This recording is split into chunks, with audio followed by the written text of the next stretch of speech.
views and opinions expressed by callers, guests, and hosts do not necessarily reflect those of the Black Talk Radio Network and Black Talk Media Project. Black Talk Radio is new black media for the new millennium.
I'm not sure. We're having some technical issues. You are tuned in to Mind, Body, and Spirit Radio. Black Rose, do we have you on the line?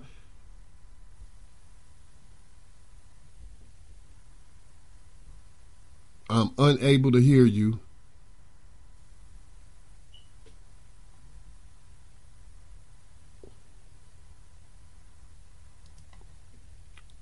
Good evening, Featherlight. Do we have you?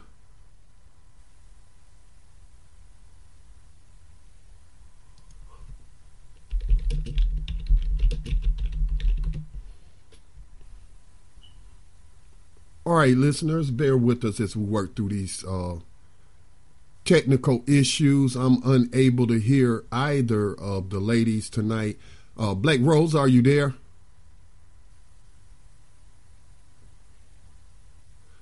We are not able to hear you. Perhaps your microphone is muted manually on your headset. I'm not sure, but everyone's unmuted on the board and we're not able to hear anyone. Can you hear me? Yes, I can hear you now. Oh, okay. Duh. Yes. My apologies. I did have my mic muted. Oh, my goodness. I just been saying hello. Hey, yay. Hey, Scotty, we're here. Thank you, Scotty. Thank you. And thank you, everyone, for your patience. Let's see if Featherlight, you have your mic together. I can see you over there getting it together. Again, we have these new headphones in our studio, so bear with us, people. Thanks, Scotty. Featherlight, up and running. Check, no check. Mic check, 1 2 1 2. While Featherlight's getting her mic all situated and together. Welcome in, everybody. It is Wednesday. Welcome to the Mind, Body, and Spirit Radio Show. We are coming to you live, and it is the 10th. We are already into the 10th day of January. This month, to me, it seems like it's kind of creeping by. It's just like inching. Maybe because I was so sick over the past month, it seems, and it's just like creeping by. So anyway, I am living my dream. # living my dream, enjoying my life. Whatever month it is, whatever day it is, because I create my own reality. And I'm glad that you are here in our world, because tonight we are talking all things spiritual as usual with the Mind Spirit Radio Show. And we will have author and musician Chris James, also known as Olin Christopher Bell. His birth name is Olin Christopher Bell, a.k.a. Chris James. He's the author of the book Music Saved My Life. That sounds like a song. Music Saved My Life. From Darkness into the Light. My life as a 70s R&B soul singer. He was a member of the group Natural 4, and they had these big, beautiful naturals back in the day. Some of you young people may not remember those naturals or know that we used to call the froze or the natural hairstyles. We just called them naturals. And I remember one Easter, I had my natural. I probably was about maybe 5 or 6 or 7, maybe about 7. I had the cutest little dress. And my mom put the cutest little bow in my hair for Easter, But I did not want that natural because my aunt, who grew up with me like an older sister, she's only 3 years older than I am. And so my grandmother had pressed her hair out and put all these curls in it with the Marcel irons. And honey, I wanted my hair just like my aunt's because, I idolized her. I thought she was just everything. She was my aunt. To me, my aunt was like the chocolate on chocolate. So I wanted my little hair curled up, but I had that natural. And when I look back at those pictures, I say, I look so cute. And I fussed and complained and was fussing with my mom. And, you didn't straighten my hair. So anyway, just thinking about that. I digress. Let me see. Featherlight, you got that mic together yet? What's up? Can't hear you, Featherlight. Try that button right there. Try that little button. Because that's what I was doing. I had my little button, my mute activated. That little button right there that has like the mic picture at the top and bottom. And just push that. Push it up. Or push it down. Push it in the opposite direction of whatever it's in because your mic is not on. Still not working.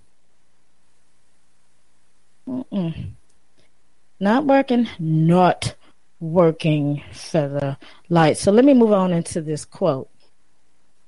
Get your mic right. Get your life right, Featherlight. In the end, Black Rose, before you move on, yes. She connected, so if she want to check her connections on the conference line, since she's connected via computer, that little headset where it says choose audio devices, that's something to check right there. But Okay. it could be in your case, the mute button on the physical headsets is what's stopping her. But those are some of the things she can check. Okay. Check those specifics. Scotty mentioned Featherlight and see what's what. We may have to go to a quick tune or something, Scotty, because I know Featherlight has something she's supposed to share with us in the beginning, and I want to hear it. You got it, Feather?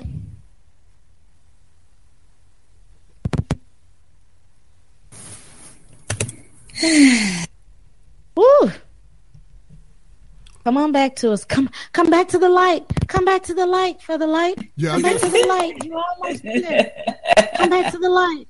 Yeah, we have her now. You're in the okay. You in the sunken place. Woo. And I think you went back into the sunken place. I don't know what's going on. You're in the sunken place. Are you there yet? Are you there? Okay, there's something going on. All right, but I think that you'll be able to figure it out because you did figure it out. We heard you briefly. So let me just proceed with this quote, and maybe she'll have that mic together. In the end, I have to get my voice. In the end, we will remember not the words of our enemies, but the silence of our friends. And that is a quote by the Honorable Dr. Martin Luther King Jr. Martin Luther King Jr., who will be celebrating, but we celebrate him every single day of our lives. But he will be nationally celebrated and worldly celebrated this Monday.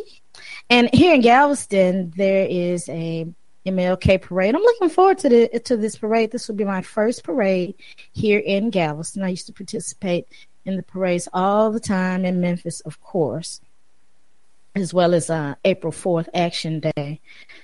But so this will be the first parade here in Galveston. I think it's just going up 25th Street. I believe it's starting at Church and 25th Street here in Galveston. And it'll go up to 25th Street, all the way up to Pleasure Pier, where the seawall is. The little Coney Island slice, the little slice of Coney Island here in Galveston. So if you are anywhere near the Galveston Island area, Saturday, you are welcome to come, and you can see the parade. So I'm looking forward to it.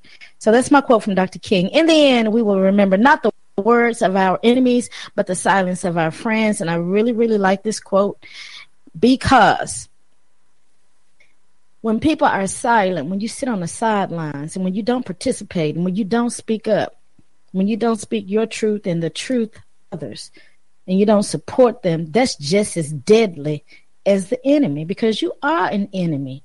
Because you sit in silence while I suffer. So that's an enemy to me. So I really appreciate these wise words by the Honorable Dr. King. Your thoughts, Featherlight? Let's see if you have that mic together. Oh no, we don't hear you. Yeah, while you were talking, I heard. Well, you could actually see sound coming off of her mic. But it went back dark again. So if she want to check those buttons again, come on, Featherlight. Featherlight. You depriving us of your voice. Come on now. I know that's right, Scotty. I know that's right. I was hoping that you could assist me with a short pranayama, because I've been rushing. I mean, Scotty, I just came in off the highway from Houston, sat down in the studio, ready to jump on. So I was like, oh, maybe Featherlight can give us just maybe 30, 40 seconds of breathing, so I can just just breathe and calm down a little bit. So if y'all need some time, I could go ahead and play a music track, and you could perhaps assist her. Please do that. Okay, we'll do that. Okay, so listeners, while we work with this technical difficulty that we're experiencing, we'll be right back, and just stay tuned and listen to this musical selection that Scotty will play for us, and we will be right back. You're tuned in to the Mind, Body, and Spirit radio show. And while we're on this little break, getting our technology together here, our mics, be sure to go on to the Black Talk Radio Network page and donate. Scotty, I have not been donating like I would like to, and I promise you that going into 2018, I am going to do better, because I appreciate you. I appreciate what you're doing, providing this platform for us. And brother, I got you. Well, we're having a membership drive for those who are listening. We had 60,000 people on average tune in to the radio stream by itself. That's not just visitors to the platform. That's only just those who listen to the radio stream. So we have a membership drive this year with a goal of 5,000 members for BTR community, with a subscription of just $24 a year. We find that if we could get those 5,000 members, we'll be able to provide a proper budget for Black Talk Media Project and be able to expand our programming, not just on this platform, but create another platform that'll serve as a model and an incubator as we try to establish media centers with radio stations in various communities around the country. So that's our goal this year, 5,000 members of BTR community. Okay, 5,000 members. You heard that, 5,000 members. So do your part and join BTR. And I'm so glad that you mentioned that about the media center, Scotty, because where we just relocated to here in Galveston, there's a media school right next door to me. I mean, literally next door to me. And I'm very interested in exploring the school and seeing how we can incorporate some of the technology that they're using and work with those children on building more media centers. So Keep me plugged into that, Scotty. Most Let me try to certainly. help Featherlight with this mic. Give us some music, Scotty. Would you please? And we'll be right back.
Can we get a mic check from Featherlight? Featherlight, are you there? Can we get a mic check?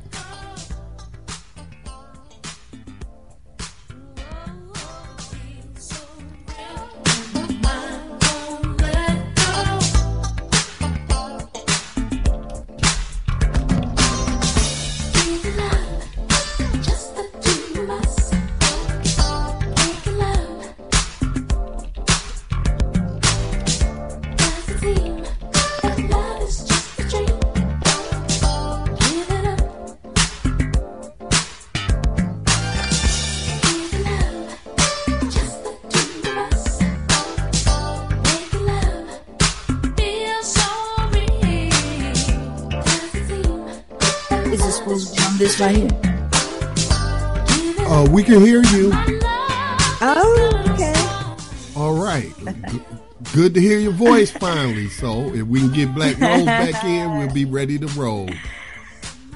Yes. Thank you for working with me. Oh, you're welcome. No problem. Got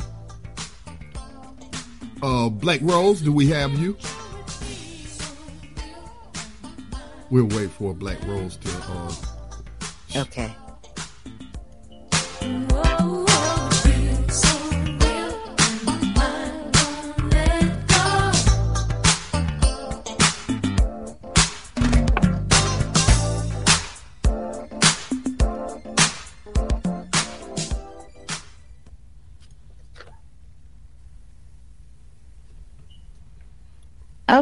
Okay. I think that we are all situated and set at this time. Featherlight. Yes. Namaste. There she is. Yes, there she is. All right. Okay, Featherlight. Now, look, our guests will be coming on shortly. So let's go ahead on and get right back into it. Goodness gracious. Didn't even get a chance to get into some of these hot topics, but I guess I can push some of those back because there's so much going on. Let you go ahead on and share your quote. How about that? Okay. My apologies, audience. You know, these things happen. We've been working on this for a long time to try to get my equipment together for you. So here is my quote. I have a field on my mind that needs plowing. I have a field on my mind that needs plowing. Can you relate to that, Black Rose, or is that kind of like way out there? Black Rose? Hello? Namaste. Could you just expound on that? Okay. There is a lot of unresolved matters or issues or emotions that we keep inside of us sometimes, and it just needs to be released. It needs to be discussed. It needs to be plowed through, dealt with, so that you can move on. Yes. So release it. I got that. Release it. Yeah. Right. Bag Lady by Erykah Badu, carrying a lot of baggage from relationship to relationship. That would be something that would fall under that category. Releasing. A lot of people are doing that lately, and I'm sure it feels good. It's very therapeutic. And our guest wrote a book, and I am most certain that was extremely therapeutic for him. He did a lot of plowing, writing that book. Indeed. Yes. Yeah. Yes. All right. Thanks for sharing that. Just quickly, are you familiar with this story about this Amara La Negra? She's a Dominican singer, and I think she's on one of these hip hop shows or something, Love and Hip Hop or whatever. And apparently, the producer said something about her afro not being classy because she's an Afro Latina, Afro Dominican, and proud of it. Unlike some Dominicans, from my understanding. And so the producer tried to tell her that her afro was not elegant enough. And I mean, she just flat went off, got him together. And like, I think in the next 3 days or something, she was offered this massive contract. So I just wanted to applaud her. Her picture popped up. Yeah, she wasn't on my hot topic, but I did intend to mention that last week. When I heard her story, I'll send you a picture. Okay. Well, bravo for her. Yeah, and some people are saying that she's not really that black. She takes melanin pills and all of this stuff. And I'm like, I don't know too many Dominicans that want to be darker because they are oppressed like darker people are in different parts of the world. Like the darker Indians, the untouchables, they're the oppressed ones. Right. So I don't think that she would try to deliberately take some melanin pills. I think she's a chocolate sister, and she's proud of being chocolate. Moving right along, the gemstones that people requested. Last week we mentioned that we would give out the aventurine crystal gemstone, and those are being mailed out to everyone that requested one. And you can still request the aventurine gemstone, just send us an email at mindbodyandspiritradioshow@gmail.com. We will send you the free Mind, Body, and Spirit aventurine gemstone that you can place in your intention box. And the aventurine gemstone is a lucky stone. All of your opportunities will line up and manifest. So you will receive the luck, the fortune that you are desirous of, but you have to set your intention. And Featherlight, you want to speak on the numerology offering?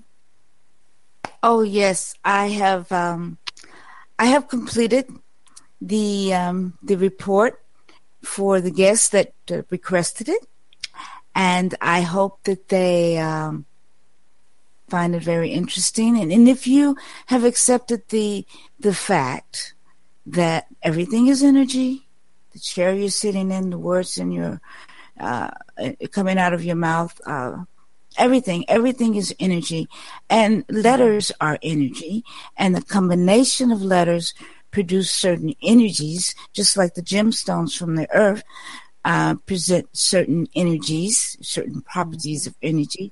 So does your name and your birth date. Just like astrology, you're born a certain day, a certain month. There are certain characteristics about you, certain personalities, certain persona, and it's so accurate. It is so accurate. And to know these things, you probably want to, why would I want to know this? Well, you may find out something about yourself as to why you're doing what you're doing. And just knowing this will help you to see what it is that you can do to make your life a little bit smoother, knowing some of these interesting facts about why you do what you do. And the type of people that you attract because of your persona. So, and it tells you what your challenges are. Mm-hmm. So, it's very interesting. It's very, very interesting. Great. So now let's move on and talk about this H&M monkey ad briefly, because it's caused quite a bit of controversy. Some people may feel indifferent about it. Some people may not be bothered about it. So the little boy was placed in the ad with the green hoodie on for H&M, which is a clothing store, and his hoodie read "The Coolest Monkey." So if anybody knows anything about our history, Black history, we've often been related to animals and monkeys. Whenever there's some type of imagery of Africa, it's always an animal, a lion or something like that, versus you having an image of gold or diamonds or pyramids. Why do they always choose a lion or a gorilla or something like that? And so now this ad was so hurtful to many people because, remember, Aja, and I know you're old enough to remember this. Some of the young people may not recall this. Scotty, not trying to call your age, but I'm sure that you can remember this too. Remember when AT&T had that international phone call ad, and for all the different places like France, they had the imagery of the tam, and then I don't know, somewhere else they had some other kind of imagery, and then for Africa, for your international call, there was a picture of a gorilla. So see, we've always dealt with this type of thing, and so for people to continue to be insensitive like that, it bothered many people. So you can call in and share your thoughts if you have any thoughts on it, or if you thought maybe y'all just being too sensitive about things. Some people are saying they tired of hearing people talk about Me Too. It's even some women saying it. They're saying that it's gone too far. I mean, now people don't even know how to interface with somebody. People are afraid to shake your hand. They're afraid to give you a hug. They're afraid to say anything, do anything, because they may be accused of harassment. So that could very well be true. But you can call in and share your thoughts on that here at the Mind, Body, and Spirit radio show if you have some thoughts on it. Do you have anything you'd like to share about that ad and imagery, Featherlight, before we go to our guest? There's another company, Binot or something like it's I can't think of the name of it, but it makes insensitive ads like that too. It had a little girl. She was about 5, and her hairstyle was in the shape of 2 horns. Oh. I mean, they looked just like 2 devil horns. And then the little white girl had the Shirley Temple golden locks, and they were supposed to be promoting something, but that was very obvious. So it ticks me off too. I'm not one to say, "Oh, just forget about it." No, that needs to stop, and we need to say something. We need to just be vocal about it. Anyway, those are my thoughts. Well, let's welcome in our guest, Oline Christopher Bell, aka Chris James. Welcome into the Mind, Body, and Spirit Show. How are you? I'm fine. How are you? Very well. Hello. Namaste. Glad to have you. Glad to have you as a guest on our show. Yes. Thank you so much for sending the book. My goodness. What a page turner. What a page turner. The book is, 100 and about 133 pages. That's with the acknowledgments at the end. And I read it like in an evening. I just sat down and just read it. And that's even with me like making little markers and notes in the book. So it's a quick read, very good read. Yes, very good. There were times, I just had to like kind of put the book down for a minute and just say, It's one of those kind of books where you just stop. It is. Yes. So the name of your book is Music Saved My Life, Darkness into the Light. My life as a 70s R&B soul singer. What a long title. How did you come up with that long title? I don't know. It just happened. Well, I like the title, even starting with the music saved my life, because music saved my life. I often think about how somebody like Prince, and I've mentioned this to Featherlight and friends and just people over the years, how, especially like when Prince passed, I thought about how his music saved my life and how it formed me as a person. Some of his lyrics when he would say things like, we just want to be free and just live. Just so much of his music, it helped me make it through, and it helped me grow into the person that I am and be a free person and a free thinker. How did music save your life? Talk about your book for us. What was this inspiration? Through most of my childhood, as read in the book, it was not a normal, whatever normal is, childhood, and music was always a part of it. Even as a child, we grew up having to, not having to, but we're lucky enough to be able to sing and understand harmonies, and so music was always in the forefront of my being. For me, it was always something that, even when things were really bad, I could sing even as a child, I could sing my way through things that were not necessarily pleasant. So for me, music was always a major influence on everything that I did, and it was not all R&B or soul. We, as kids, got to hear classical music as well as jazz, a lot of classical music, and of course gospel. So music was always played a major part. And it always seemed to move things out of the way that you really didn't want to deal with. So music it was always there for me. It was always my friend. Brother Light, I know you have some questions for him, but if I could just ask him just to follow up, and you mentioned your childhood not being normal. What was it like, and what would have made it normal to you? Well, let me ask you this. What made your childhood abnormal? Just the way we were raised in comparison to other kids in the area and other kids in the neighborhood that I grew up with. Just the things that would happen to us in the middle of the night, like kids coming coming over to the house because my mother had him come and having to get out of the bed and sleeping on the floor, and it would be kids of multi-ethnic background, black kids, but specifically white kids. And we weren't in the South. We were talking about Oakland, California. And it was not like it was back in Mississippi and Alabama in terms of the white person saying get out to bed. It was just the way that we were brought up.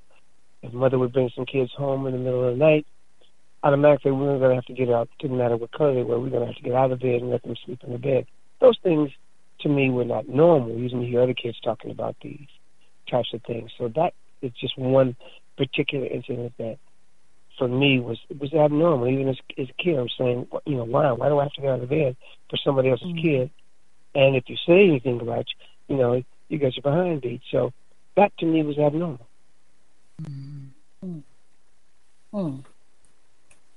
I can imagine that if you've been awakened to remove yourself from the bed for someone else, and you wonder, like you said, why? Yeah. What's the point? They're coming to my house. I got to sleep on the floor, and they sleeping in my bed. And why am I taking out of my comfort? Exactly, and it was not always white kids. It was kids in general. Of course, black and white back then, but it was just, to me, that was just, and I would always ask, and I would always get in trouble. All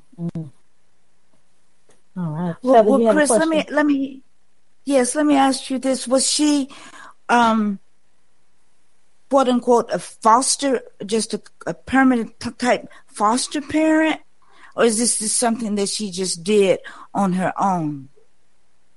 Well, because we didn't know so much about mother's business, they weren't foster kids per se. Okay. They were kids that were from broken homes in the middle of the night, and I don't know how she got caught up in it, because mother really never shared too much with us. She just did things because she was the boss. But it was not like they were going to be foster kids. Some of them, they stayed 2 weeks, a month, 2 months. The longest family that stayed was the Parks family, and they stayed off and on with us for like years, like a lot of years. But they were not they were not foster. It was the mother and the kids. So it was not like a foster situation. It was just mother would just go to the courthouse and something was happening, or she heard about somebody needing a place to stay, and she'd bring them in the house. That's just how she was. Of course, she didn't do it for free. Okay. It was always monetary. There was always some money involved. Okay, I guess that should have been how I put it. Was there any money involved? Okay. Yes, it was always some kind of payment. In some kind of form. Okay. All right. That lets me know something. That was your next question. Okay. Yes. How did you feel? Now, this is one of the things that just made me put the book down. I mean, I had to put the book down several times. It took me a couple of evenings because I related to a controlling mother somewhat. I mean, my mother was controlling, so I'd have to just like, have flashbacks. But with all due respect, on a scale of 1 to 10, your mother would be like a 12 and mine would be like a 5.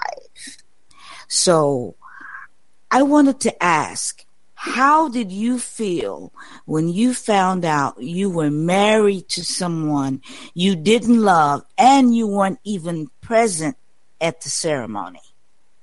That has to be the most... Yeah, I think you should explain that, because he writes about this in the book. If you could just briefly speak on that, maybe not give it all away for everyone. Oh, well, you asked the question, how did I feel? It was for me. It was really extremely devastating, especially coming back to the States at the time that I came back. It was like I went on autopilot. It was like I was in a dream. It was like, this can't be happening. This can't be real. it took me, years to get past that, and it was almost like, even though I was supposed to be an adult, mother was still controlling my life. Even when I'm in another place, she's still controlling my life. It sucked. It was horrible. It was probably one of the worst things that ever happened to me in my life. I can imagine that. I can imagine crazy. that. It was crazy. It was insane. Kind of like you an experienced arranged marriage. I'm sorry? Right. Like an arranged marriage, forced arranged marriage. Yeah, it sucked. Period. And I expressed that, but to deaf ears, and then it went on forever for 24 years. It went on. It was horrible. It was ugly. It was rude. It was, in a lot of ways, very debilitating. It made me do and say things that I normally would not do and or say. It made my life. It made me go outside of whatever that was in terms of a marriage. I was never faithful as a husband, ever. In the whole marriage, didn't want to be, didn't care. But when the kids came, I'm stuck. Yes. Yeah. And so your marriage to Mary, why was your mother so adamant about you marrying her? Color of her skin. The grade of her hair. Because her and my mother got along. I mean, all the way to my mother's death. And when you mentioned the color of her skin, and that is familiar for many of us in the Black community, and we talk about colorism here at the Mind, Body, and Spirit radio show, and we're talking to Chris James, author of Music Saved My Life from Darkness into the Light, My Life as a 70s R&B Soul Singer. You need to go on Amazon, or where else can they go and purchase this book, so then that way that they can also reach your book before we may lose some people. Can people you can purchase get your it book on my website, which is chrisjames-natural4.com. You can buy it there. Okay. Chris James -4? No, Chris James-natural4. Natural 4. And we want you to talk about the Natural 4 also, the group that you were a part of from 1968 to 76. Your brothers were cool and dapper. Ooh, I love these pictures. Love them. Yes, I do too. I liked watching them on Soul Train. With the you had some really nice moves. Yes, you had some very nice moves. Yeah. Well, thank you. Yeah, so now back in the day. Back in the day, but I bet you still have it, though. I bet you still have it, Mr. James. No, I'm not sure like that, darling. Not like that. But before to your experience as an artist and singer with Natural 4, let's just briefly touch on this colorism, because I think that's so important, and it did impact your life in such a negative way. Colorism, when we feel that one color is, I guess, more attractive than the other. And so your mother was one of those mothers, and I have people like that in my family. They think that lighter skin is more attractive. And I tell you, if it wasn't for one of my uncles always telling me that I was beautiful and that I was smart, my self-esteem would have been very, very low, because my aunt that I was speaking of earlier, who I thought, could melt the moon, she's light. She's of a lighter complexion than I am. And I don't know if I knew that with her being, having a lighter complexion, maybe I thought she was just, so extremely beautiful, or did I just really think she was beautiful because she is a beautiful person and I love her so much. She was like my sister. But I knew that other people perceived her as being extremely pretty because of her skin tone. And so thankfully, I did have my uncle there to tell me that I too was pretty. But for people who may not have someone like that, and then you have someone that's putting someone else on a pedestal, like their skin color makes them superior, that can be devastating for people. And just your mother wanting you to be with this woman just because she thought she was pretty, not because you loved her or she loved you and this is the best person for you, and to have to be trapped in such a marriage like that. How I can see why you had yourself to something to come out of that situation, like music. It was more than just that. It was also the grade of hair. It was also my grandmother. She was, being at the time back then, the darkest in my family, especially during the summer times in the Bay Area. But I was for the when the four older children, myself, my sister Lynn was passed, my brother Joseph, and my sister Rose. Because I was the darkest, it was always almost, you can't say racism, but there was always remarks made in reference to my color. So I started off with a psychological handicap, just thinking, okay, you're black, and then back in the day, they would straighten our hair, even mine, and then send me to school. And then when it rained, I was screwed. So there was a lot of things that they did back then, to try to make that has, to me, gone to this day, come into to play these days. As I said, me as a male child, mother would straighten my hair and comb my hair back and pat it down and go through the changes. And then when recess time came, as I said, all that changed. It was back to and so I was humiliated.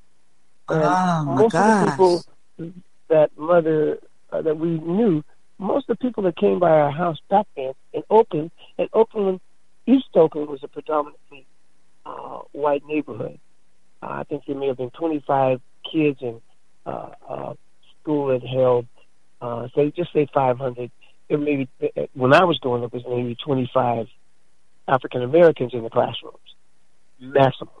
So even though we didn't see racism in the school, there was racism within inside our house, and racism in a different way by being called blackie or nappy head or things like that that were degrading. And this came from within inside my own home. My grandmother was very, very fair with cold black hair, so she was Indian. So the long and the short of all of this was a lot of the things that happened, like the N-word, was used in my household. I never heard it in school. That's something that's never happened. Now, when I got in the service, I might have heard it once or two times, but mainly those words were used right in my own household growing up. Directed to whom? Just in general. Oh, okay. Not to any one particular person, just in comments. So when I hear these young people using the N-word, it was offensive then. It's still offensive now. But it was a common thing, and it was used, even though we were told that the N-word meant a dirty person, period. So there were so many mixed signals going on when I was growing up that you didn't know what to take for what to take for real and what to push to the side. So you also received like different types of worship. Yes. Two ideals. Two specifically. Right. Yeah, we did. My mother was considered a medium, so she'd have mostly 99% Caucasians would come to the house. She'd read them. They'd pay her big bucks. She'd tell them to speak to the cousins that had crossed over and stuff like that. Again, me being the person that I was, I would always say it was bogus and get my behind, be behind. But we'd have to sit at the table when they was doing all this weird stuff. And then we'd go to church, which was a holiness church, the next day. So if people came over on Saturday, Sunday we'd be in church. So to me, there was always mixed signals. Is it either going to be spiritual, like in reading the Bible, or is it going to be the spirit world? So it was a problem. For me, it was a problem. And I would always make comments and always get in trouble for making the comments. And that's a pretty different household to grow up in, with the dichotomy of the medium and the spirits, and then you go into church also. So I can see how that would be confusing. But talk about your time with the Natural Four. Did you join with the group, and what was that experience like? You were around people like Funkadelic, Curtis Mayfield. You ran into Ted Pendergrass. That was a really good part of my life. That was for the most part, it was a good part of my life because when I came back, I played music when I was in Germany, and when I got back here to the States, in the 60s was when the group started, and it was to be able to perform with and be around people like Sly Stone before he became eclectic. Was a wonderful thing. There was a big music boom in the Bay Area when I got back from Germany. It was a really big thing. Everybody was there. You had Lenny Williams, you had Tyler Powell, you had the Pointer Sisters. There were several major groups that came up from the Bay Area. Larry Graham. So for me, it was a really wonderful time of my life. Musically, it was a wonderful time, even though my first part of music came from singing with my brothers and sisters. That's when I learned harmonies back, in my early childhood. We learned, one of the biggest things where we learned how to do harmonies really quick. But being able to be on shows with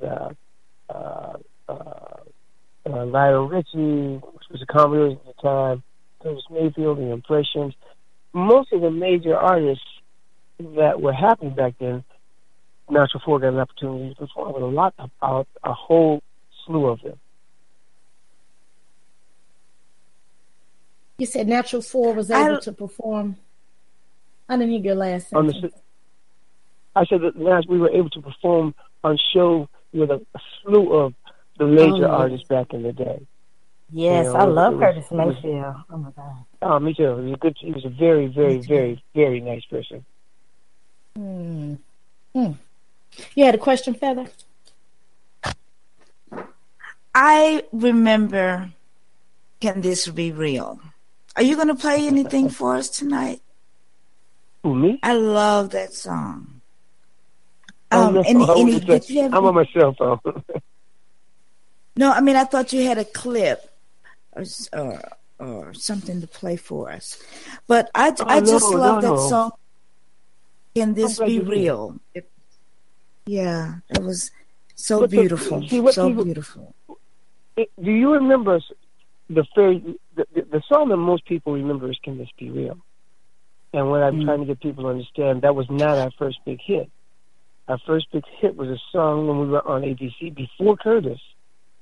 We were on ABC Records, and the first big hit was a song that just played in the Bay Area. And when the song back then sold more than 2,000 records, it was considered really good, especially if it got played on either KDIA or KSOL. The very first song that we did was a song called I Thought You Were Mine from the album entitled Good Vibes, which no one talks about because it's almost like no one's ever heard of it. But the big song that really went well in the Hispanic community was really big, was called Why Should We Stop Now? And that was on ABC Records. And in between there, we did some other things on Give a Little Love, which was on Chess Records. So there's more of a history than just Can This Be Real. I don't mean that in a negative way. I'm just saying we started off in 1967 with I Thought You Were Mine to Why Should We Stop Now, then to Give a Little Love.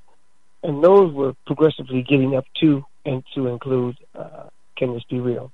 And then Heaven Right Here on Earth. And then Yes, I remember that one. The last one we did was Night Chaser.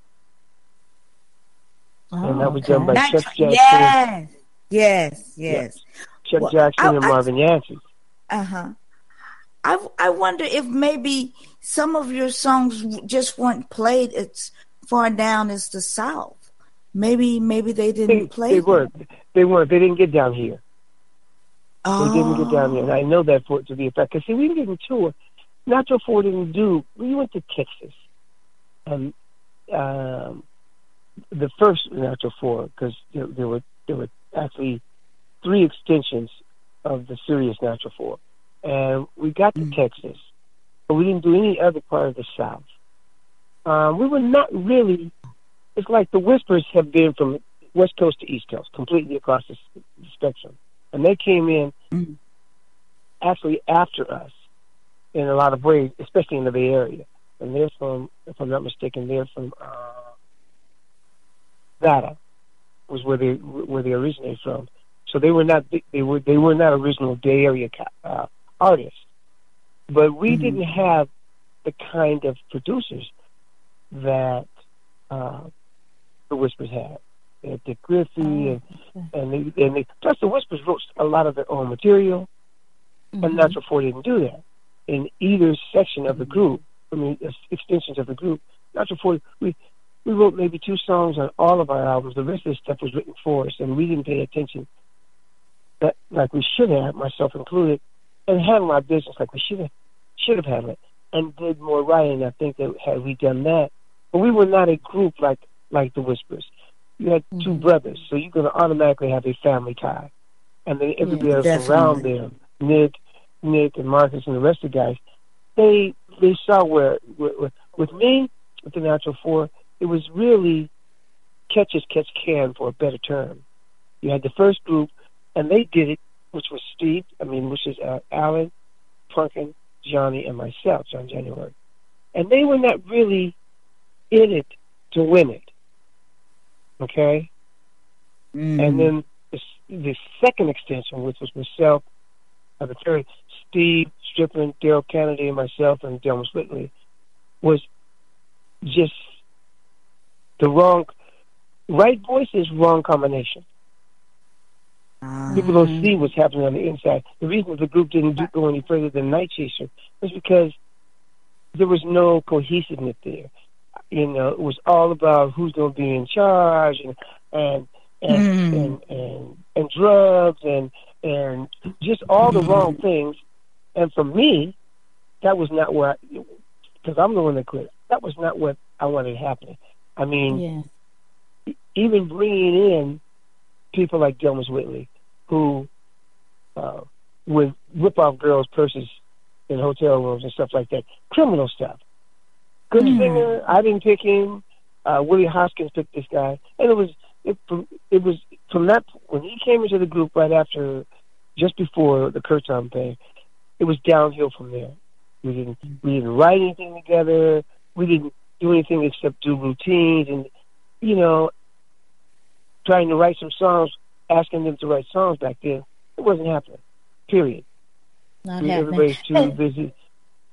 I'm sorry, go ahead. Let's take a quick break, and then we'll come right back, and let's talk a little bit more about your book and the business with singing with Natural 4, because you mentioned how just knowing certain things about the business now that you didn't know at that time. I want to mention something in the book that you wrote about, but let's take a quick break, and we will be right back. You are listening to the Mind, Body, and Spirit Radio Show, and we have author and musician Chris James, author of Music Saved My Life from Darkness into the Light, My Life as a 70s R&B soul singer. We'll be right back.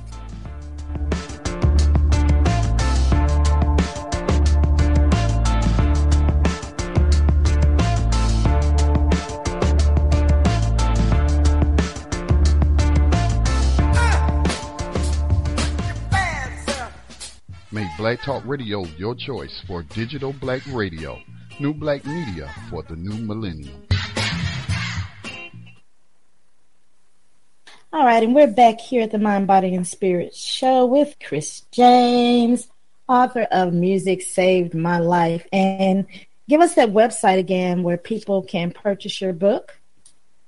Besides Amazon, they can go to chrisjames-natural4.com.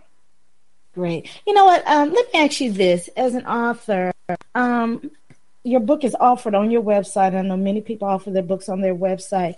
Is it a difference if we purchase the book directly from your website versus Amazon? Is there any particular choice that you would have for us in terms of purchasing? If you get it from me, if you get it from Amazon, they do it.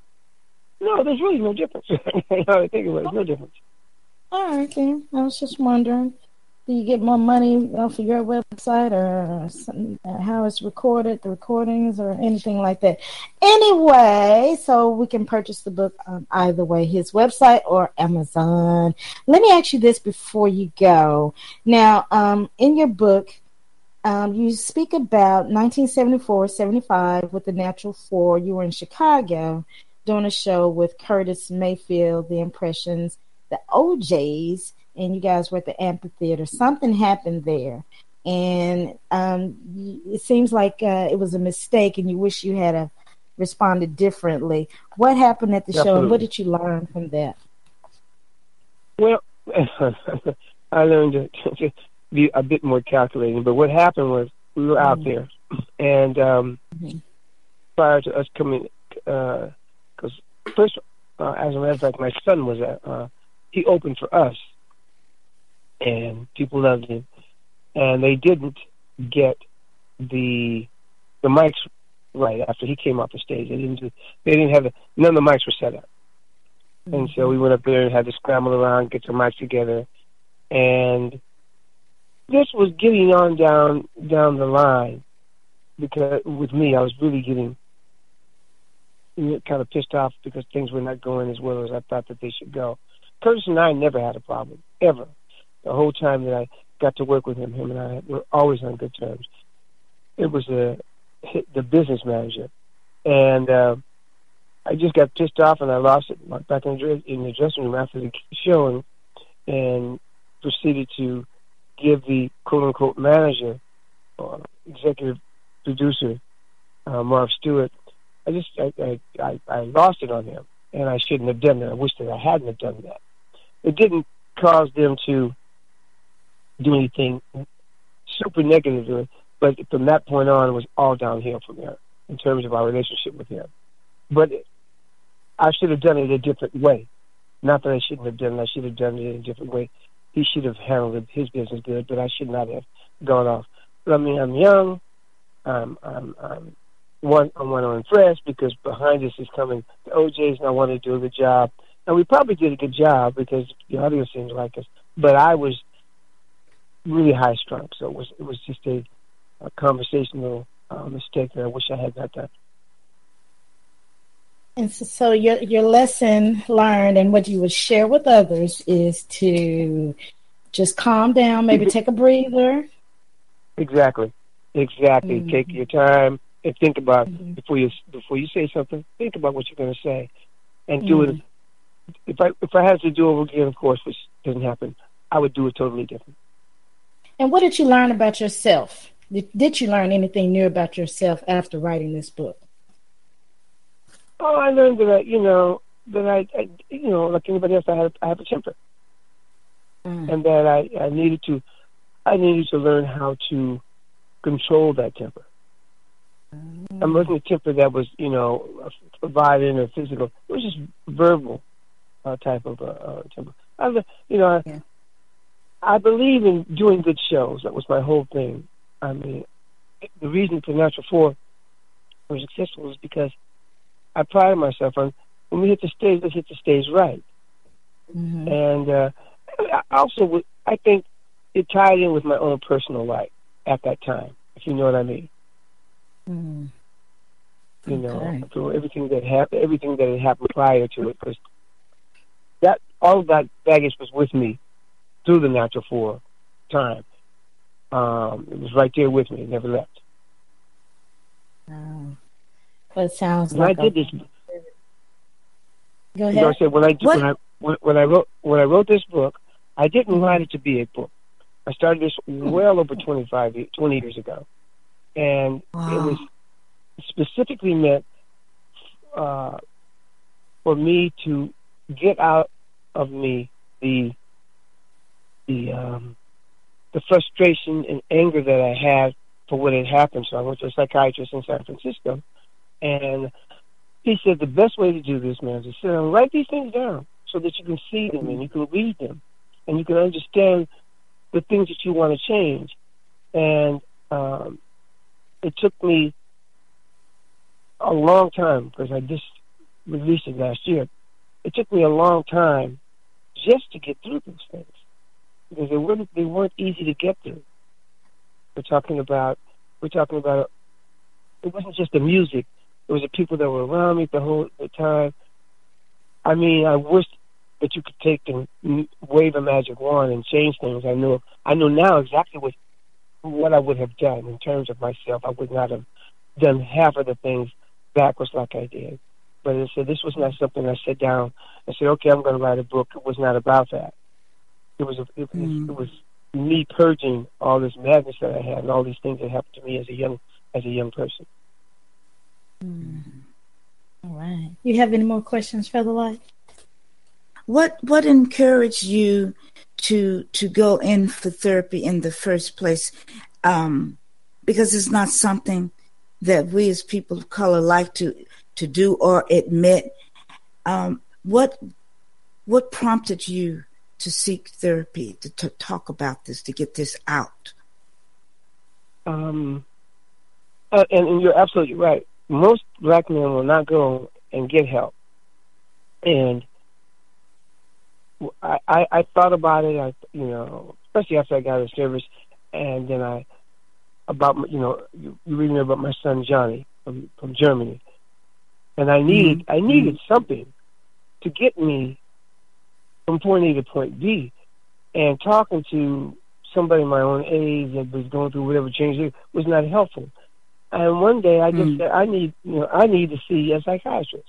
I need to speak to a psychiatrist. I need to speak to somebody to help me get through this. And I didn't just start with this psychiatrist in San Francisco, Dr. Smith.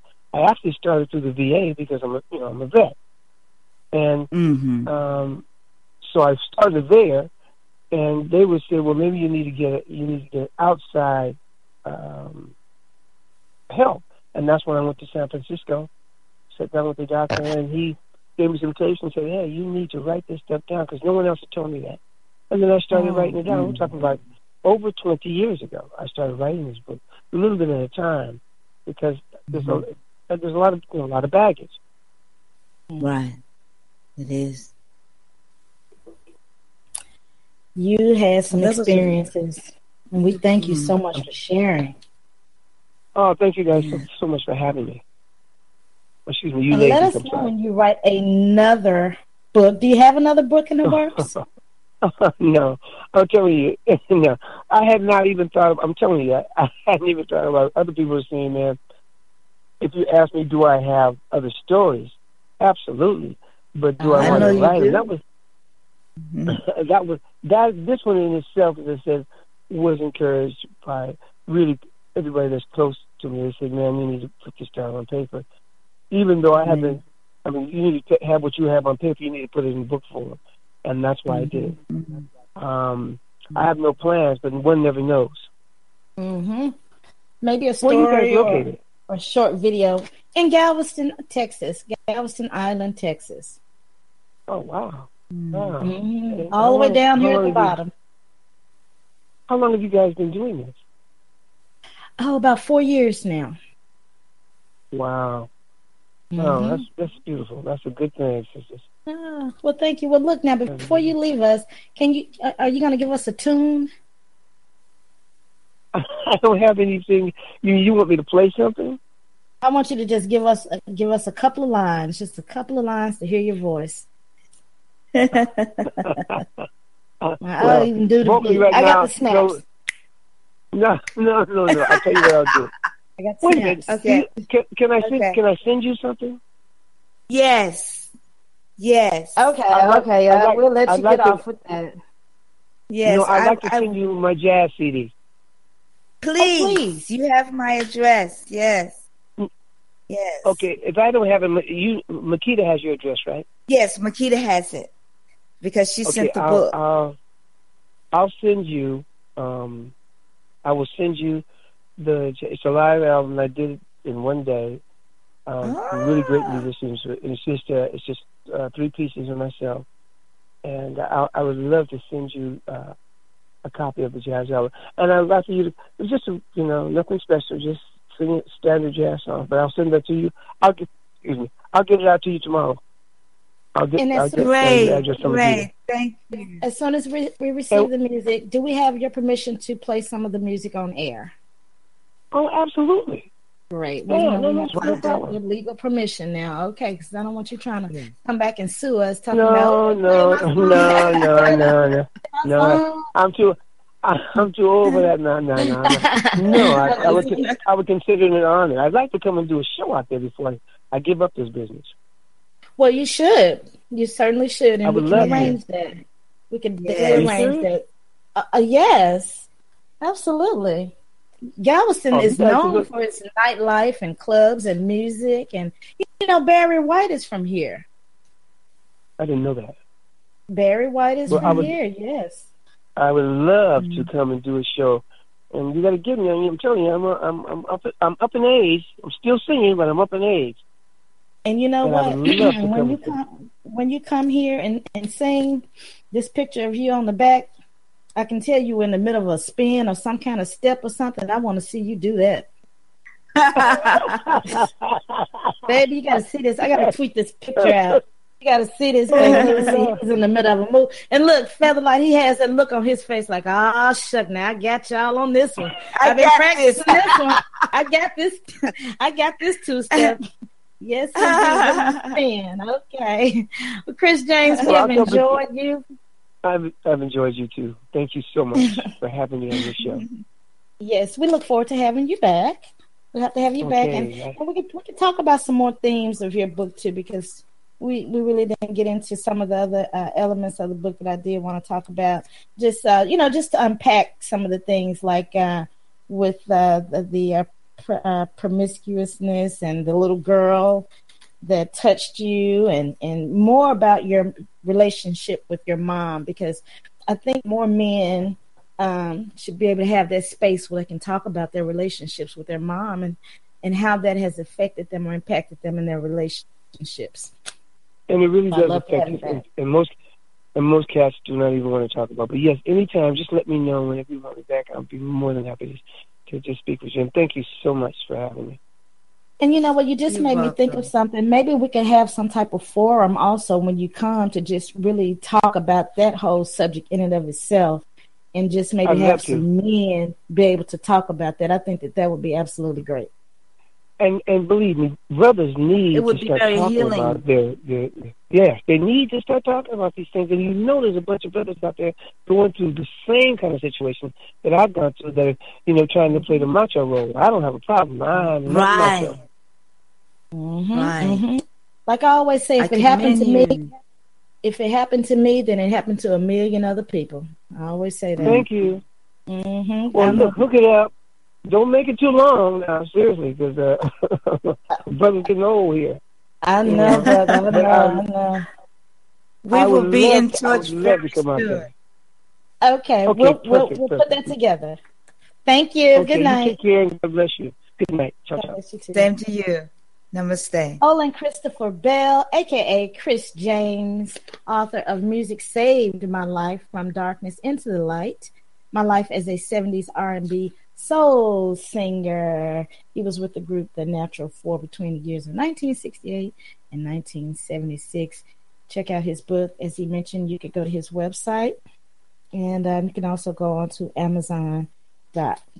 If you missed that website, just replay this episode and you'll be able to catch that website. But again, you can just go on Amazon. I always do that. Amazon, one click buy. Yes, give it to me. Thank you very much. Put it in the basket. Put it in the basket. Put it in my little cart. Thank you. Send it on to me. So anyway, I enjoyed him. I really did, Featherlight. I'm glad we had him on. Absolutely. What a wonderful person. Very good read. Very, very, very, very, very good read. All right. So let me see. Featherlight, where are we? What do we have? Why don't you go through some of the hot topics that we missed due to my not being on line? Yes. Quickly. Let me go through this. I have to mention Oprah Winfrey's speech at the Golden Globes. She gave one of the most inspirational speeches, as she always does. Gives these.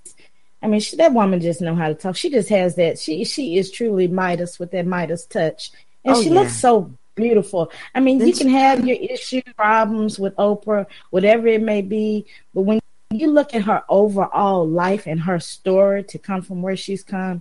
I know some people say, oh, that's not true. Whatever the case may be, the story that she's presented, the branding, the package, it in and of itself is inspirational to me. For her to have come from where she's come from, being called a monkey, for having producers tell her, just like this young girl that we just mentioned, Amara La Negra, people trying to tell her she looks like a monkey or her afro is this and that. And I remember Oprah talking how producers didn't like her afro and her look, and so she went through all this turmoil with the perms and her hair falling out and all this business. And for her to stand up on stage and be the billionaires that she is, self-made billionaire, and to give this speech, a new day is on the horizon. Okay. Right.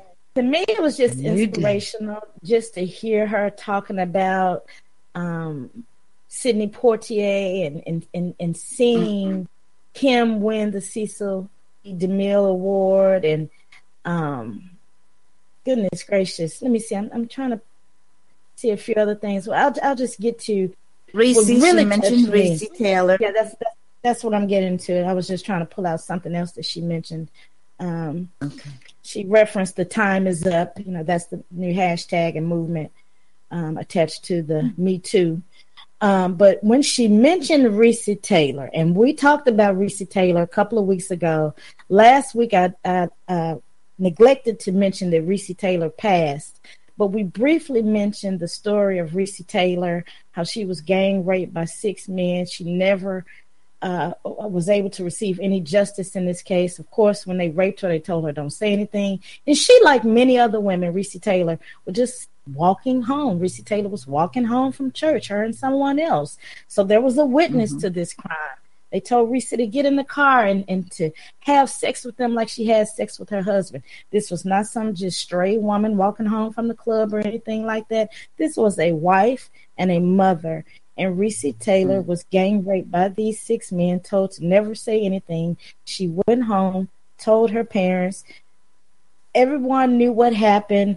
One of the assailants even confessed to the rape, but justice was never, ever served. And Rosa Parks, the great Rosa Parks, was the NAACP rape crisis investigator. So Rosa Parks helped Reese Taylor. Now, just like this woman, and I did mean to get her name. Let me see. Do I have this woman's name? Some people may have heard about this. One of the women, I want to say her name is Dina Johnson. One of the women that accused Roy Moore, the alleged pedophile, Roy Moore. Tina Johnson, that's her name. Her home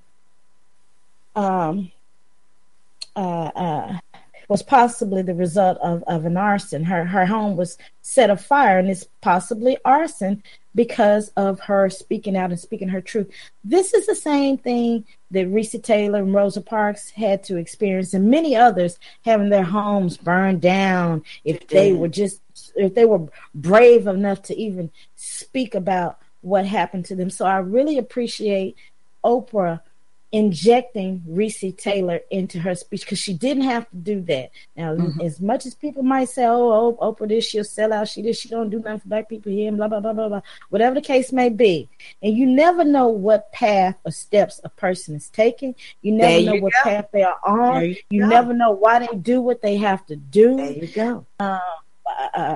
Whatever she had to do, whatever beans and rice she had to eat, like my parents tell me the things that they had to go through and the times they had to sit down and be quiet and couldn't rebut someone, stand up for themselves because they had to think about their children, and I can't lose my job because I gotta feed my baby. Things that they had to experience. You never know what a person what they're having to go through and experience and endure in order for them to continue living, literally. And so I appreciate Oprah mentioning the story of Reese Taylor. And she said, if you don't know her story, you need to get to know it. So I'm sure a lot of people were Googling Reese Taylor if they hadn't already Googled her, because there is a documentary. There's a woman that has actually conducted some research. Now, Reese Taylor's story is one story of many in this book. I do not have the name of that book in front of me right now because we're in a little bit of a time crunch here. But Reese Taylor's story was just one story in this book that this particular author wrote about. And there's many stories about how Black women were violated. It was commonplace to just be able to rape a Black woman. And so that's why there needs to be a different conversation held amongst Black women to talk about our experience and differentiate that from like what some other women are talking about, the sexual harassment in the workplace and things like this. We've experienced sexual harassment in such a deleterious way, just so damaging to us. When you think about how how many women under the age of 18 have been molested, how many women have been molested by the time they turn 18 or have been raped or sexually assaulted. It's horrible. It's absolutely horrible. And I am learning now how those experiences have affected and impacted me in my relationships. And we wonder why we sometimes may have these unhealthy relationships. A lot of that stems from, I would go as far as to say, a lot of that stems from us being molested, sexually harassed. You may not want people to touch you in a certain way. Like, even though I'm a touchy-feely kind of person, it's so odd because when people touch my arm just in conversation, I involuntarily always draw within. And it's not because, I don't want you to touch me. It's just natural. I always do that. And then I have to catch myself because I don't want them to think, what's wrong with her? How come she don't want me to touch her? She don't like me? And I mean, this could just be a regular friend that I'm talking to. I have to be really, really close for you and accustomed to you touching my arm or my hand in order for me to not draw back. So a lot of these assaults, they affect us in our older years and throughout our lives and just not being able to have healthy relationships. So we really, really, really, really, really got to talk about it. Get that therapy that you need. Have someone that you can speak to and talk to. I think about like how strong Reese Taylor's father must have been, because he would tell people, those men raped my daughter. And so, back in that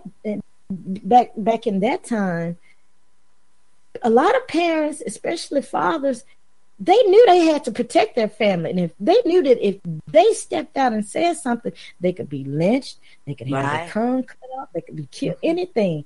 If you have not seen that movie Mudbound, check it out, Mudbound on Netflix, because it's focusing on how when these Black men came back from World War II, how they were still mistreated. They were forced to come through the back door and all of this after they've been all around the world fighting for the rights and freedom of people. But then they come back here to their homeland and still mistreated.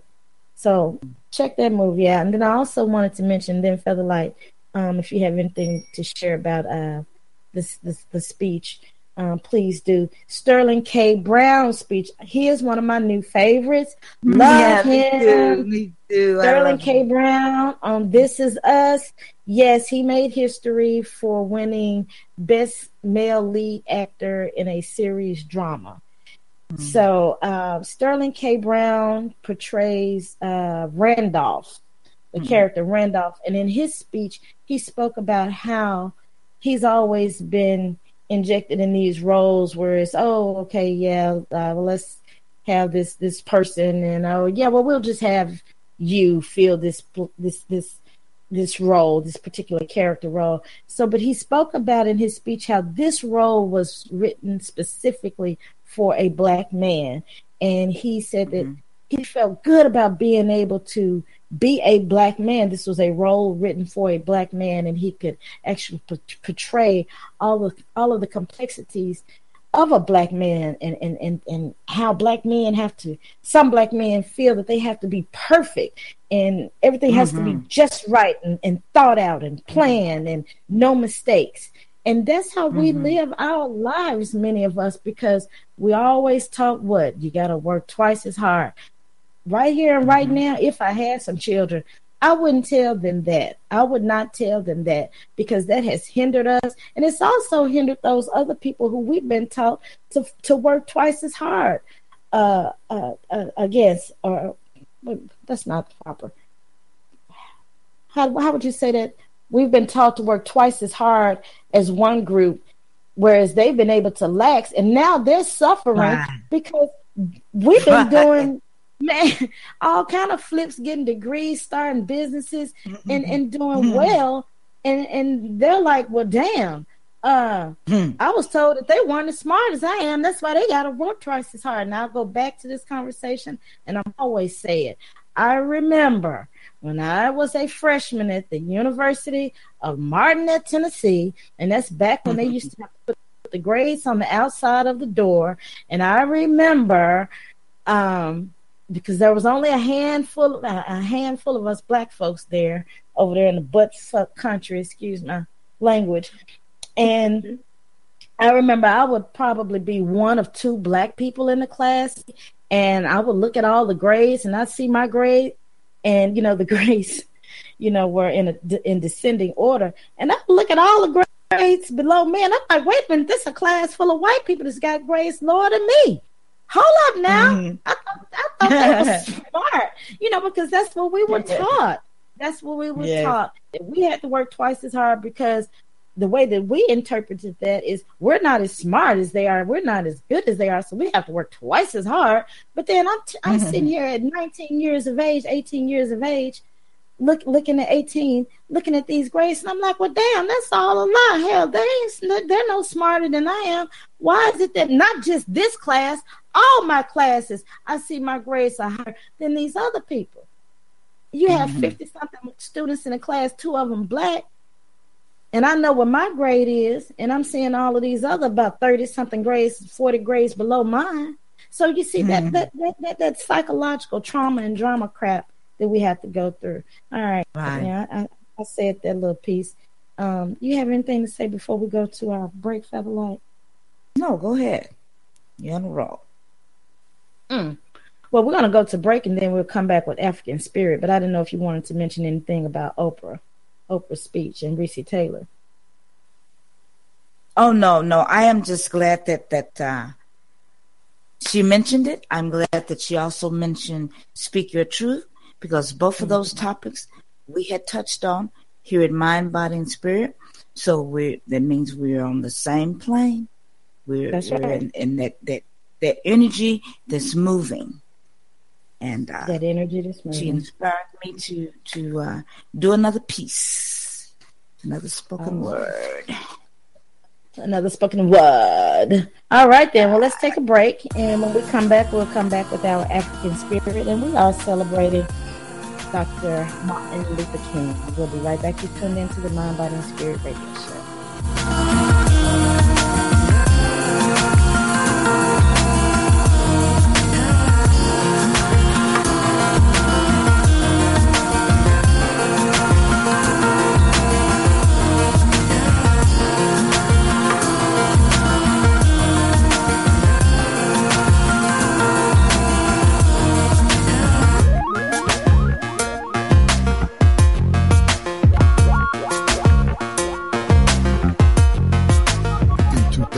2008, the Black Talk Media Project launched the digital radio platform Black Talk Radio Network, the first such platform created to serve the Black community specifically. Black Talk Radio Network has grown with a variety of radio hosts, digital radio stations, and podcasters. Web analytics say Black Talk Radio, the platform, has an online reach that ranks it among the top independent Black media platforms in the world. All of this is possible because of financial contributions to the nonprofit Black Talk Media Project. If you love the work we do and the voices and perspectives we bring to you every day, make a donation today to ensure that Black Talk Radio is here in the future. Black Talk Radio is new Black media for the new millennium.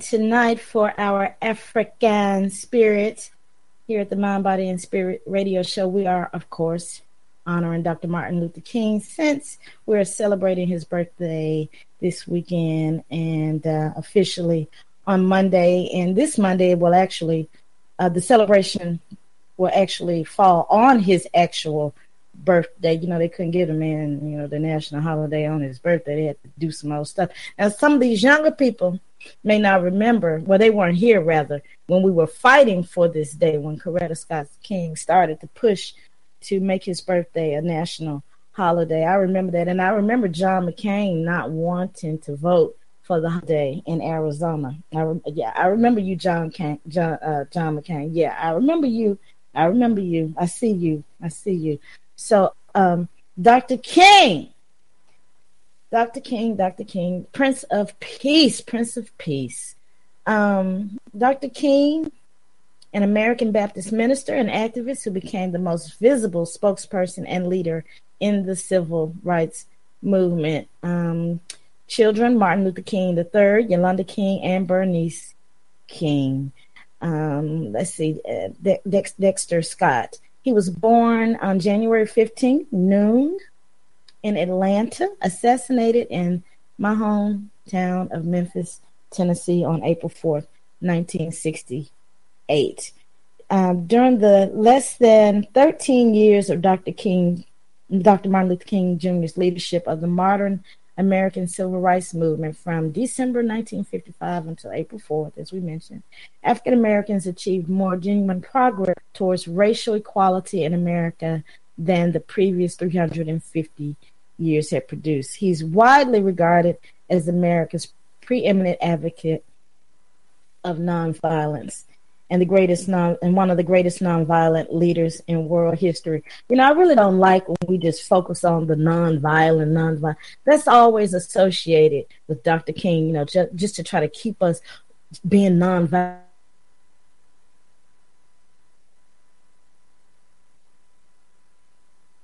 Well, you want to be there. He was murdered.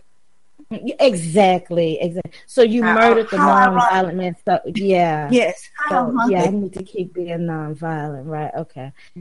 So Dr. King's I Have a Dream speech, Nobel Peace Prize lecture, and letter from Birmingham jail, which now I believe that the letter from Birmingham jail is something that that's a must read. Read that letter and read it over and over. Read it again and again throughout your life, because you can learn so much from that letter. And I would also beg to differ that I Have a Dream speech is his best speech. I would say that why I oppose the Vietnam War was his best, in my opinion. Right. And of course, that's not promoted.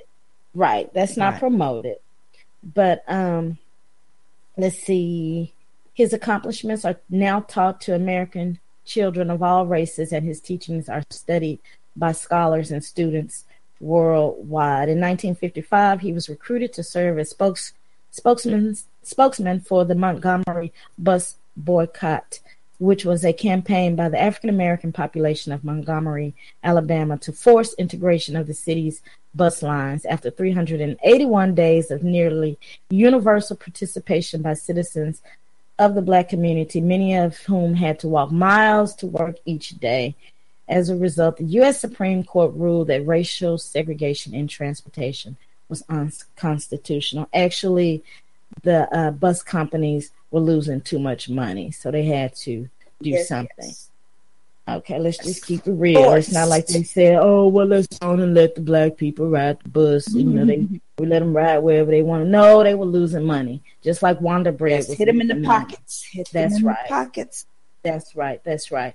And as much as people would like to honor Dr. King now, let's also be very, very clear that there were many ministers that did not welcome Dr. King into their church. There were many, many people, leaders in the community, that opposed Dr. King, and these were a lot of these Christian leaders as well. But we honor him. We honor Dr. King as well as Coretta. Coretta Scott King was one of our African Spirit honorees of 3 weeks ago. And so we know behind every great person is another great person. Not behind them. Next to them is another great person. That's right. Next to them. That's right. And despite what anybody may say about any of his outside affairs or whatever else he was doing, the man was great. We all have our faults. And we thank you, Dr. King, for giving your life. He came to Memphis to help the sanitation workers who were striking and wanted to form a union because they were forced to they were forced to work in horrible conditions.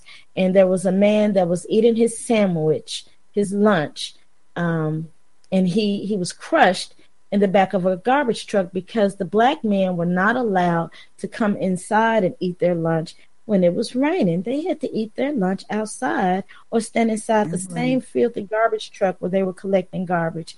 And he was crushed to death. So these men begged Dr. King to come and help them. And he did. And Dr. King was already on his Poor People's Campaign tour, exhausted, had some trepidation about coming to assist, but he did. And he came here, led the march. It was a violent march because you had some agents involved in all of this business, breaking the glass downtown Memphis. So he wanted to come back and lead another peaceful march. Dr. King was assassinated. Of course, there's a lot of controversy around his assassination.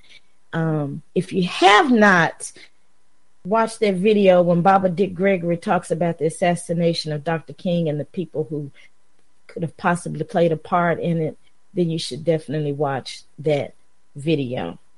All right. Because we used to attend, what was his name? Billy Kyle's church right there in South Memphis. Okay. And Billy Cowles makes a statement on their video saying, and then I stepped to the side so that they could get a clear shot.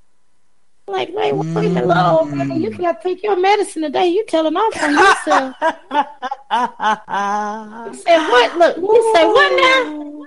You say what now? You step to the side so they can do what now? Wait, what? Wait, what? Hold on, wait a minute, what? But see, what's so horrendous about his statement is that man got to see another day after he made that statement. And so that's when I have a problem with a lot of us. Because, see, we let too many of these crooks, thieves, criminals, and robbers and just miscreants in our community see another day. All right. So anyway, Dr. King, we celebrate you.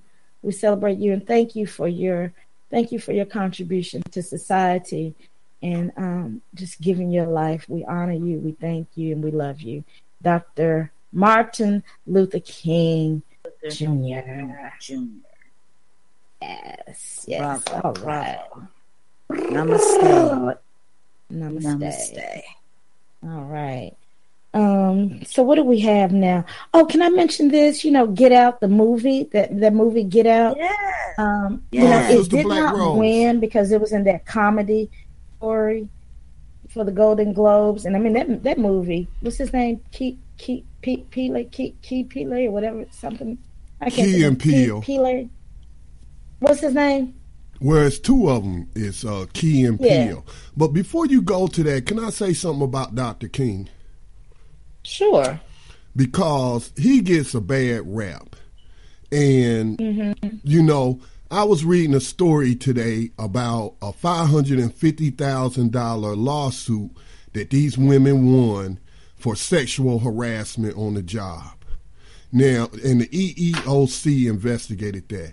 I just wonder if people realize when they try to denigrate Dr. King's legacy, the integration, is that was not his goal. And the reason people are able to sue for sexual harassment, you know, discrimination based on gender, discrimination based on race, discrimination based on religion, discrimination based on national origin, that's because of what Dr. King and those who worked for him fought for that federal law to make that illegal before it was perfectly illegal for them to do all those things to you. So that's part of his legacy. Every time you read about somebody winning a case or settling a case for discrimination based on race, sex, religion, national origin, thank Dr. King. Okay, those people should be thanking Dr. King. Thank you, Scotty. Thank you for bringing that to light. A lot of people are not aware of that.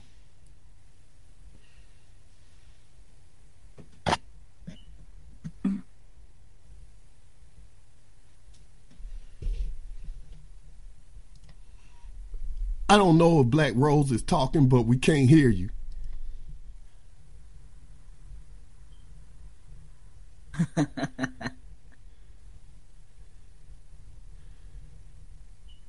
Black Rose? Scotty, can you hear me? Yes, ma'am. I hope I did not cause her some problems, but I mean, that's just part of his legacy that I see. It was so, and that has affected so many people, not just people of color, but so many people are benefiting from that. And you're right. You're right. People want to find one little thing or two little things and just harp on something negative, rather than looking at the whole picture. And yeah, that affected a lot of people. So thanks for making that known to a lot of people that came up later. Black Rose, do we have you back, so ma'am?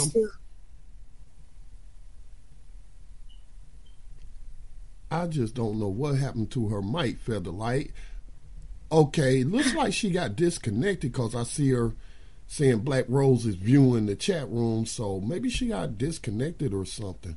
Let me see. Yeah, she's calling back. Okay. There she is. Yeah, Prince is one of my favorite artists too, so. I had to represent. Baby. I had to represent. So I missed what you said though, Scotty, because I was disconnected. You said you were saying the reason that people can sue? Featherlight, if you will fill her in. Okay. Any type of discrimination regarding race, creed, religion, any of that, and people are suing and winning.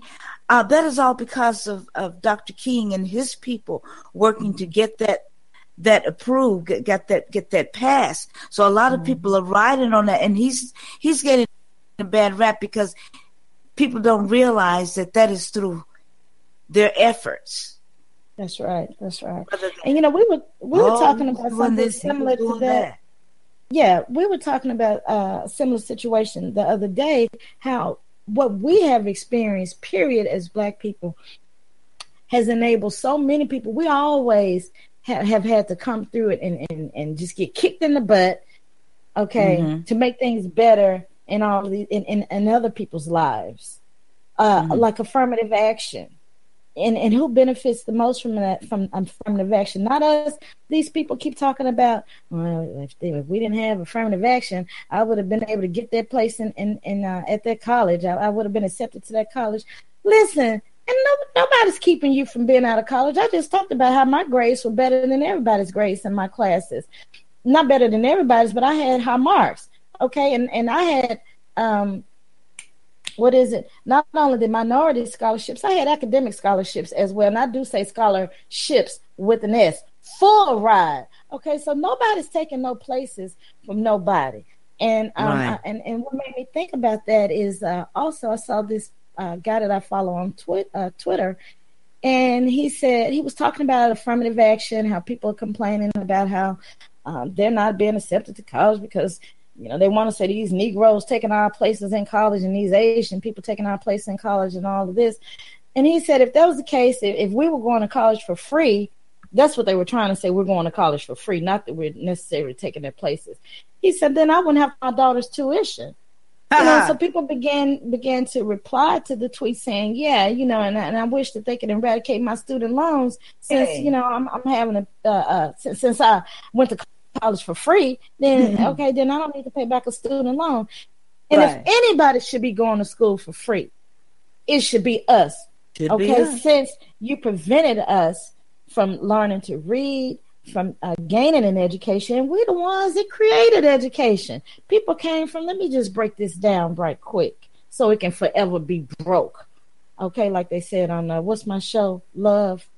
You know what I'm saying? But anyway, we were the ones that created schools and education, mystery schools. People came from all around the world to study at the temples. Okay? People came from all around the world, and everything is always attributed to Greeks. Well, the Greeks studied at the Africans' feet. So let's be clear. So anytime you're sitting in the classroom and people always want to talk about Socrates and anybody else, then always take them back to how they learned from Imhotep and many others. So these people didn't create things. We created education, so we should be the ones, since we were prohibited from gaining an education and still stuck in poor schools, we should be the ones that should have free education. Yes, I said it. Yeah, give me my free. Always talking about what we want for free. You're damn right I want my free education. And while you're giving me my free education, give me my free housing too, since you went around and burned my ancestors' land and homes that could have been wealth passed down to my family. And then they want to sit up here and talk about how we live in the projects and we do this and that. Well, you the ones, it was your government's policies that put us in the projects. Project X. And redlined us. And if you have not read that book, The Color of Law, read that book where it talks about redlining through government policies, through real estate agencies' policies. How they kept us out of neighborhoods and how white people were given welfare money, call it subsidies, welfare money, whatever you want to call it. How they were given money to move into the suburbs. And some of these people were paying less than what we were paying for our housing in the project. In the projects. So let's be very, very clear. And what happened to those houses? They were transferred to their children. The wealth was transferred to the children. Right. Any financial advisor will tell you that's how wealth is so-called created here in America, through home ownership, where you prevented us from home ownership. Those that had homes, you burnt them down. All right. Feather Light, I know I cut into some of your time, but hopefully Scotty give us a few more minutes. Scotty, please give us a few more minutes. We had these technical difficulties. So let me let you go ahead on and get into your piece, Featherlight. Okay. I'm going to briefly give a little information on Love the Body. This is specifically for men, but ladies, you have a man you care about, share this with him. With over 3 million cases per year, prostate cancer is a rapidly growing epidemic in this country. And I don't need to pull any stats to know that the numbers affecting our black men are at a much higher disproportionate rate than any other ethnic group. So here are some things men can look for in the prostate health supplements. Pumpkin seeds, also known as pepitas, P-E-P-I-T-A-S. They contain high amounts of zinc, which is essential to prostate health. 1 cup per day provides almost half the daily recommended allowance. Eating 1 handful of seeds a day or pumpkin seed oil is the suggested dose. Pumpkin seed. I'm going to put that on the BTR page, okay? Researchers show that saw palmetto can alleviate symptoms of an enlarged prostate by shrinking the inner lining that puts pressure on the tubes that carry the urine. Saw palmetto. Stinging nettle. It's a common herbal remedy for enlarged prostate and frequent urination. So, it is also helps with hair loss in aging men. Ashwagandha, ashwagandha,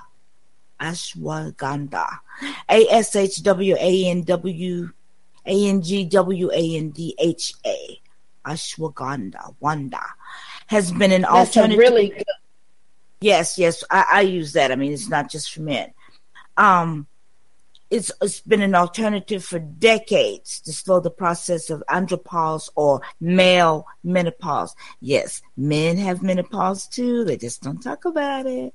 It's an herb shown to improve libido, increase your energy and testosterone levels. It also promotes vitality and support your male fertility. Okay, so that is really something to have. And lastly, vitamin D3. I mentioned this about a week or so ago. Vitamin D deficiency can cause low estrogen in women and low testosterone in men. Okay, which means low sex drive. So if you feel a little bit more frisky in the summer months, there's a very good reason for that, because you are getting more vitamin D. You're being out more. Cod liver oil is also a good source. Vitamin D can also improve brain function. Vitamin D can help men lose abdominal fat. The vitamin D, this is the amount that is recommended. People over 50 should get 400 IU daily, over 7,000. No, skip that. 2,000 IU daily. D3 rather than D2. Okay? Vitamin D, the number 3, not 2. It is also known as the sexy vitamin because it improves your libido. So that is my Love the Body. And I would like to share, before we get into our breathing, a spoken word that I just recently did.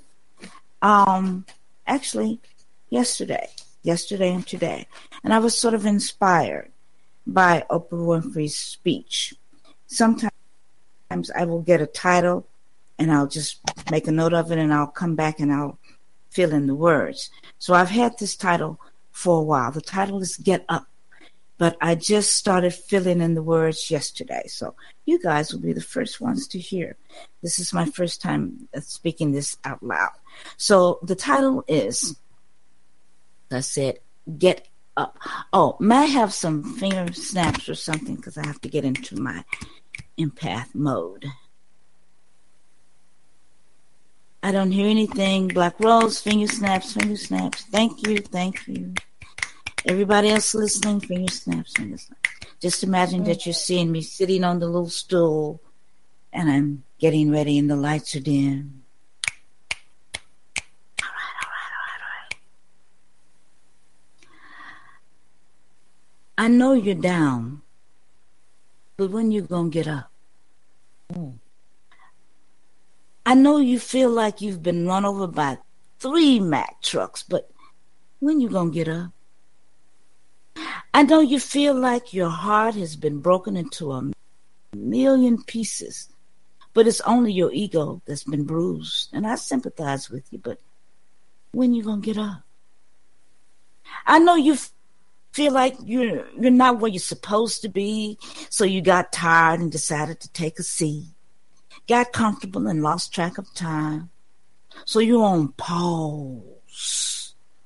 It seems like the world hates your very essence, but your essence is envied and imitated by many. So when are you going to hit play and get up?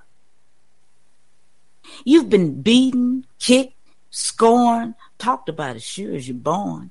But there is a time limit to mourn. So it's time for you to get up. You've been lying in the bed, staring at the wall, trying to decide if you should even move at all. When you know you've gotten up stronger from every fall. So don't you think it's time to get up? You say you're tired of feeling weak and being strong, knowing what's right but doing wrong. And it's taking all of your might just to hold on. I feel you, so let's get up. You've been tricked, bamboozled, lied to, and splayed. You've been harassed, stalked, blocked, and delayed. You've been silenced, subdued, disenchanted, and dismayed. I know you're tired of getting up off the floor, but this right here, right now, is worth fighting for. There's a train coming headed your way, picking up warriors who are fighting for a better day. You came here with your tickets to ride. You have everything you need inside. All you have to do is get up and use your magic. You've given birth to nations, led hundreds of armies, ruled centuries of dynasties, and caused popes and kings to secretly bow.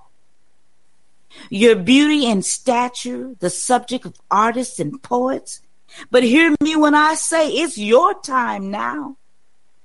Rise, get information, use your magic.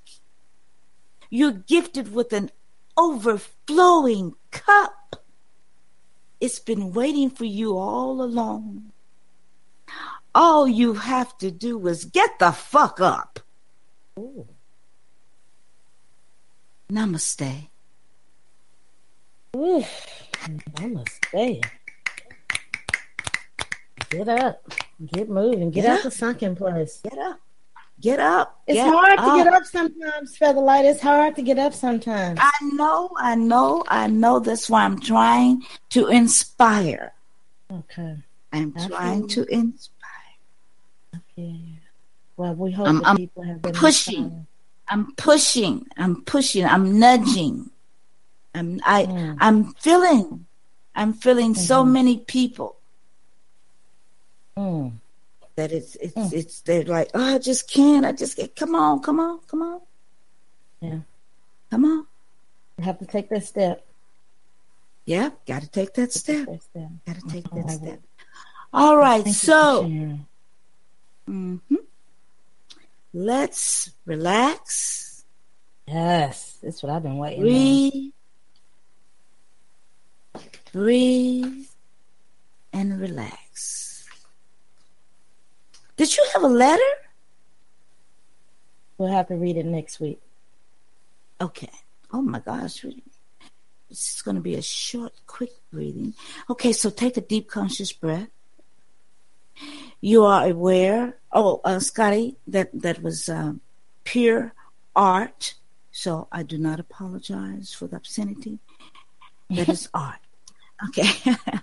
Take a deep, conscious breath. You are aware that you're breathing. You're controlling your breath. Place your hands on your lower abdomen, your energy core, and breathe. Women, left hand over right. Men, right hand over left. Keeping your shoulders down and relaxed. Inhale. Take a deep inhale. And then exhale. Inhale again. Exhale. Now, slightly As you inhale, exhale and drop your left ear to your left shoulder and slightly tuck in your chin. And breathe. Just breathe normally. Now inhale and return your head to the center. Inhale again, and as you exhale, drop your right ear to your right shoulder and slightly tuck in your chin. And breathe. Inhale and raise your head back to the center. Now this time, inhale to the count of 4. Inhale. 2, 3, 4. Exhale. 2, 3, 4, 5. Inhale. 2, 3, 4. Exhale. 2, 3, 4, 5, 6. Relax, drop your hands down and just slowly twist your body, plant it a little wider than your shoulder width apart, and just swing. Shoulders feel no pain, and just let your arms follow your body. Now slap your lower abdomen and your lower back with your hands as you swing. These are very important energy centers, your lower abdomen and your spine. So slap these areas of energy. Now slowly unwind and come to a stillness. And closing, you're going to raise your hands over your head with palms facing each other. Look upward. And gather some good heavenly chi or energy and slowly bring down the chi over your crown, past your chest, your energy core center, your abdomen, and pushing down towards your feet. Once more, your arms out and up, palms facing. Grab the chi, bring it down over your crown, chest,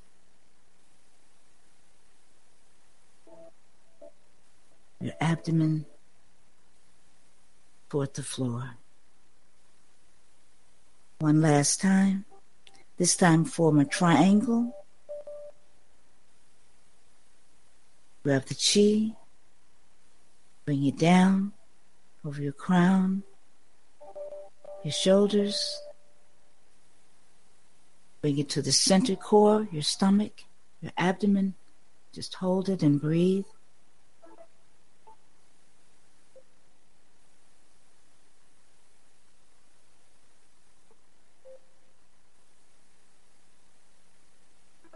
Sweep out one more time. Swoop your arms out, up, bring them down into the prayer symbol, the Mudra Anjali.